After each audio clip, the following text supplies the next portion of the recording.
नमस्कार दोस्तों, आप सभी का स्वागत है हमारे चैनल संध्या सनातन में। दोस्तों, हमारे हिंदू रीति रिवाज के अनुसार सूर्य भगवान को जल देने का काफी प्रचलन है, जो काफी पुराना है। सूर्य भगवान न केवल हमारे मानवीय जीवन बल्कि पूरे ब्रह्मांड के लिए जरूरी है। यह हमारे पर्यावरण के लिए बहुत आवश्यक है। दोस्तों, भगवान सूर्य देव को जल चढ़ाते समय भूल से भी ना करें। ये गलतियां पुराणों के अनुसार कहा जाता है कि संसार के समस्त मानव को स्नान करने के पश्चात भगवान सूर्य देव को अवश्य जल चढ़ाना चाहिए। तांबे के लोटे से जल चढ़ाना बहुत ही अच्छा माना जाता है। जल के साथ अक्षत एवं फूल मिश्रित कर भगवान सूर्य देव को जल चढ़ाने से भगवान सूर्य देव बहुत ही जल्दी प्रसन्न होते हैं। जल को चढ़ाते समय सूर्य देव के मंत्र का उच्चारण भी करना चाहिए। इससे मन में ऊर्जा प्रवेश करती है। जिन लोगों का स्वास्थ्य अक्सर खराब होता है, यदि वे लोग हर सुबह स्नान करने के उपरांत भगवान सूर्य देव को जल चढ़ाते हैं तो उनको स्वास्थ्य से संबंधित जितनी भी समस्या होती है उन सभी का निवारण प्राप्त हो सकता है। बहुत से लोगों की कुंडली में सूर्य की दशा ठीक नहीं होती। इन लोगों को अवश्य ही रोजाना स्नान करने के पश्चात भगवान सूर्य देव को जल चढ़ाना चाहिए।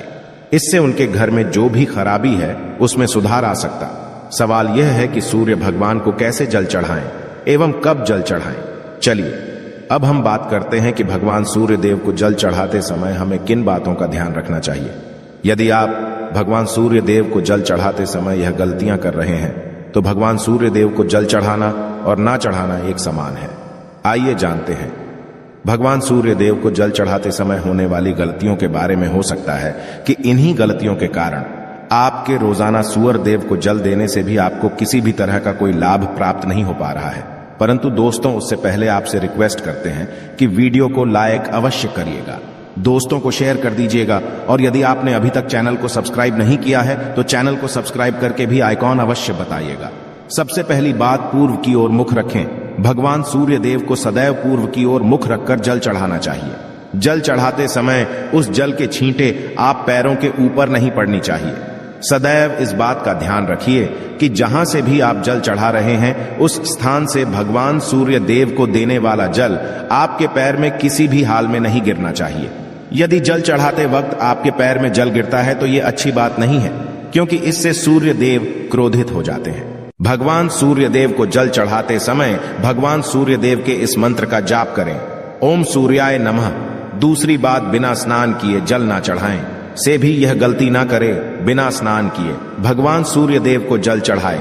भगवान सूर्य देव को स्वच्छता बेहद ही पसंद है। ऐसे में यदि आप बिना स्नान किए उन्हें जल चढ़ाएंगे तो वो आपसे रुष्ट हो जाएंगे और आप जिस कारण से उन्हें जल चढ़ा रहे थे उस कार्य में भी आप असफल हो जाएंगे। तीसरी बात, ताम्रपत्र का उपयोग आजकल प्लास्टिक का बड़ा फैशन चल रहा है। प्लास्टिक की किसी भी प्रकार की चीजों से भगवान सूर्य देव को जल बिल्कुल भी अर्पित ना करें। इसके अलावा आदि पत्रों का भी प्रयोग न करें। भगवान सूर्य देव को जल चढ़ाने के लिए सदैव ताम्रपत्र का प्रयोग करना चाहिए।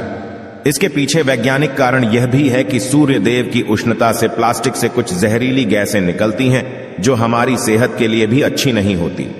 चौथी बात, ब्रह्मा मुहूर्त में ही अर्पित करें जल। कोशिश करें कि ब्रह्मा मुहूर्त में ही आप भगवान सूर्य देव को जल अर्पित करें। ब्रह्मा मुहूर्त का समय अर्थात सुबह के 3 से 5 बजे का समय भगवान सूर्य देव को जल अर्पण करने का सबसे अच्छा समय माना जाता है। जल चढ़ाने से पूर्व आपकी नियमित क्रियाकलाप भी पूर्ण होनी चाहिए। आप स्वच्छ वस्त्र पहनकर ही सूर्य को अर्घ्य दें। ऐसा करने से 9 ग्रह की कृपा जल चढ़ाने वाले व्यक्ति के ऊपर सदैव बनी रहती है। पांचवी पश्चात, अक्षत एवं फूल अवश्य हो। भगवान सूर्य देव को जल चढ़ाते समय जल में अक्षत रोली फूल अवश्य होनी चाहिए। यदि आपके पास कुछ भी नहीं है तो अक्षत से काम चला सकते हैं, खाली केवल जल चढ़ाएं। छठी पश्चात, हाथ सिर के ऊपर रखें। सदैव अपने हाथों को सिर के ऊपर रखकर ही भगवान सूर्य देव को जल अर्पित करना चाहिए। जब जल की धारा भगवान सूर्य देव को अर्पित करते वक्त गिरती है तो उसी धारा से भगवान सूर्य देव को देखना चाहिए।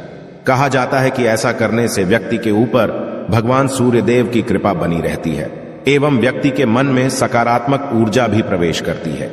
सातवीं पश्चात, चप्पल न पहने भूल से भी आपके में चप्पल नहीं होनी चाहिए। यदि आप भगवान सूर्य देव को चप्पल पहनकर जल अर्पण करेंगे तो वो आपसे रुष्ट हो जाएंगे और आपके जितने भी काम रुके हुए हैं वो सभी काम भी आगे नहीं बढ़ पाएंगे। इसलिए सदैव भगवान सूर्य देव को नंगे पैरों में रहकर ही जल अर्पित करें। 8वीं पश्चात रविवार के दिन अवश्य जल चढ़ाएं। आप हर दिन भगवान सूर्य देव को जल चढ़ाएं या ना चढ़ाएं, परंतु रविवार के दिन सूर्य को जल अवश्य चढ़ाना चाहिए, क्योंकि रविवार का दिन सूर्य भगवान का दिन होता है। इस दिन को अवश्य ही हर व्यक्ति को भगवान सूर्य देव को जल अर्पित करना चाहिए। इससे यदि आपकी कुंडली में किसी प्रकार का कोई सूर्य से संबंधित दोष है तो वह दोष गुण में परिवर्तित हो जाएगा। 9वीं पश्चात सादा भोजन लें। यदि आप भगवान सूर्य देव को हर दिन जल चढ़ाते हैं तो इस बात का अवश्य ध्यान रखिए कि आप रविवार के दिन मांस आहार का सेवन ना करें। लाल रंग की सब्जी, मसूर की दाल ना खाएं। यदि आप रविवार के दिन मिष्ठान करते हैं तो यह बहुत ही अच्छी बात है। रविवार के दिन लाल कपड़े भूल से भी ना पहने। अब बात करें उपायों के बारे में, तो रविवार का दिन भगवान सूर्य देव को ही समर्पित होता है। रविवार के दिन भगवान सूर्य देव की पूजा करना बहुत अधिक लाभदायी होता है। वैसे तो हमें प्रतिदिन ही भगवान सूर्य देव की पूजा करनी है, परंतु रविवार के दिन खास रूप से भगवान सूर्य देव की पूजा कर लेनी चाहिए। तो आपको एक तांबे का पात्र लेना है। उस तांबे के पात्र में आपको जल्द सूर्य देव को हर रविवार को अर्पित करना है। यदि आप प्रतिदिन नहीं कर पाते हैं तो रविवार को अवश्य करें। वैसे आपको प्रतिदिन सूर्य देव को जल अवश्य देना चाहिए, चाहे आप कोई भी पूजा नहीं कर पाते हैं, समय नहीं है आपके पास, तो केवल स्नान करने के पश्चात भगवान सूर्य देव को जल भी अर्पित कर देते हैं। तब भी आपकी जन्म कुंडली के ग्रह दोष समाप्त हो जाते हैं और आपको जो भी परेशानियां होती हैं उन परेशानियों से मुक्ति मिलती है। आप भगवान सूर्य देव को जल अर्पित करते हैं। गायत्री मंत्र का जाप करें। गायत्री मंत्र का जप आप यथासंभव कर सकते हैं। यदि आपके पास समय है तो 108 बार कर लीजिए, नहीं तो जितनी देर आप जल दे रहे हैं वहां पर खड़े होकर भगवान सूर्य देव के सामने 5 मिनट तक कर लीजिए। इससे आपको बहुत लाभ होता है। गायत्री मंत्र का जप करने से, जैसे भगवान सूर्य देव को जल अर्पित करते ही समय जब हम गायत्री मंत्र का जप करते हैं तो हमारी नौकरी में कोई बाधा आती है तो वह दूर होती है, नकारात्मक ऊर्जा दूर होती है। रविवार के दिन सुबह जब आप भगवान सूर्य देव को अर्घ्य देते हैं तो उसमें थोड़ा सा गुड़ मिला लीजिए। इससे क्या होगा? इससे आपकी सभी कामनाएं पूर्ण होंगी।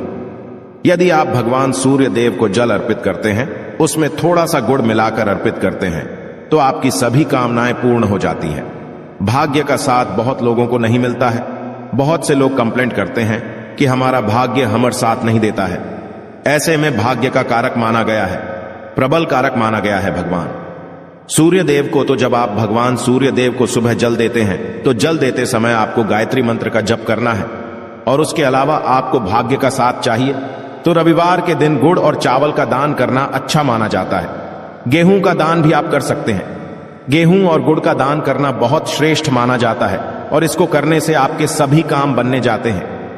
यदि आप यह दान करते हैं तो सूर्य देव की कृपा से आपके जो काम होते हैं, जो रुके हुए हैं, बनने लग जाते हैं। भाग्य का साथ आपको प्राप्त हो जाता है। यदि आपके आत्मविश्वास में कमी आ गई है, पराक्रम में कमी आ गई है और आत्मविश्वास आपका कमजोर होता जा रहा है, तो ऐसे में आपको चाहिए कि रविवार के दिन अपने माथे पर लाल चंदन का तिलक लगाएं। लाल चंदन जल में डालकर भगवान सूर्य देव को अर्घ्य दे दीजिए और माथे पर भी आपको लाल चंदन का तिलक लगाना है। जब आप जल देते हैं भगवान सूर्य देव को, तब आप उसमें लाल चंदन डालेंगे। जब सूर्य देव को जल अर्पित करते हैं तो उसके पश्चात उस तांबे के पात्र में थोड़ा सा जो लाल चंदन है वो किनारे पर लगा होता है। जब हम कोई भी वस्तु डालकर अर्पित करते हैं तो किनारे पर थोड़ा सा अलग ही जाता है। उस पात्र से ही अनामिका उंगली में आपको लाल चंदन लेना है और इसे अपने मस्तक पर लगाना है। यदि यह प्रतिदिन करते हैं तो निश्चित बहुत शीघ्र आपके आकर्षण में वृद्धि होती है। आपके सभी काम बनने लग जाते हैं। आप यदि व्यापार करते हैं तो आप जिनसे भी डीलिंग करते हैं, जिनसे भी आपका व्यापार है, जिनसे भी आपका व्यापारिक रिश्ता है, बहुत मजबूत स्थिति में होता है। आपके मान सम्मान के साथ आपके आत्मविश्वास में भी वृद्धि होती है। सूर्य देव की कृपा पाना चाहते हैं तो लाल मसूर की दाल किसी ब्राह्मण को रविवार के दिन दान कीजिए।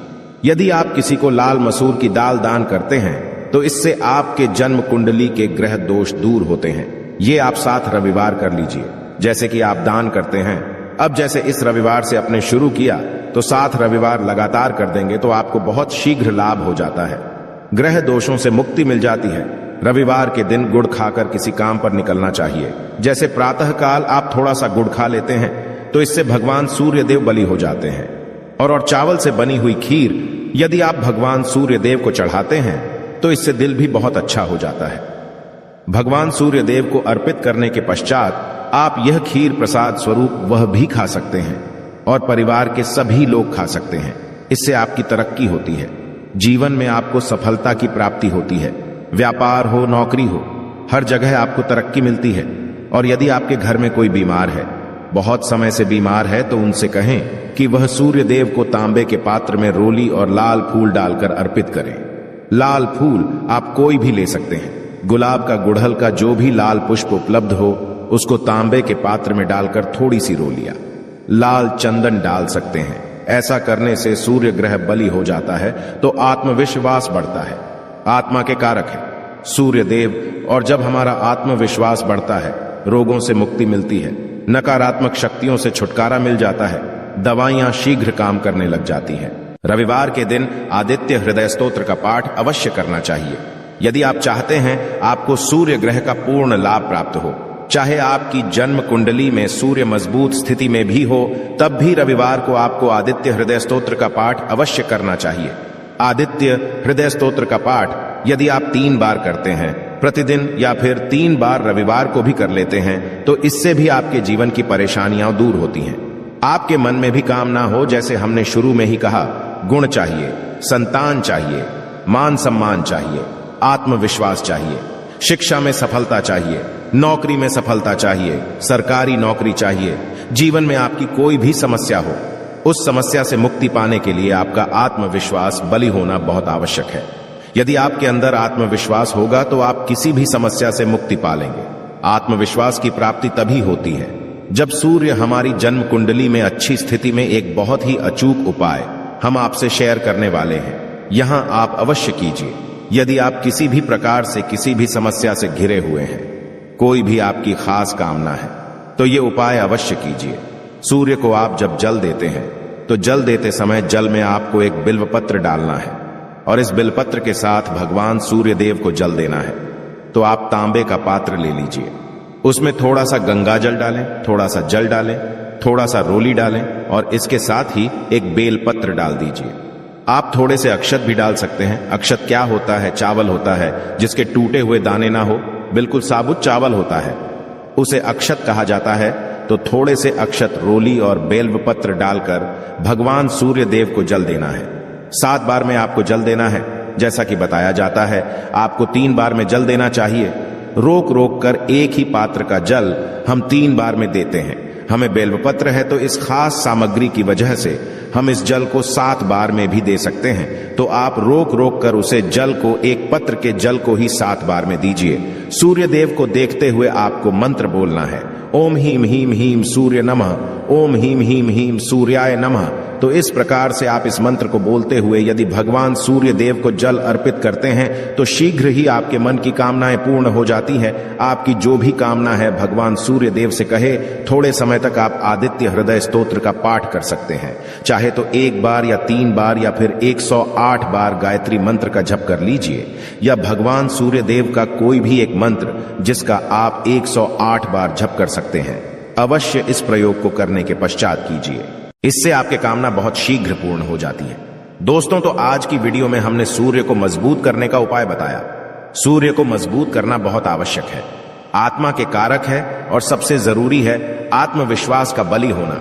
यदि हम जीवन में किसी भी प्रकार की सफलता पाना चाहते हैं तो बहुत जरूरी है कि आप सूर्य देव की आराधना कीजिए, प्रतिदिन कीजिए और रविवार के दिन खास रूप से कीजिए। उम्मीद करते हैं आज की वीडियो से आपको लाभ अवश्य होगा। आशा है कि आज की इस प्रस्तुति में बताई गई जानकारी आपको अच्छे से समझ आ गई होगी। वीडियो अच्छा लगा हो तो एक लाइक अवश्य कर दें। धन्यवाद वीडियो के अंत तक बने रहने के लिए।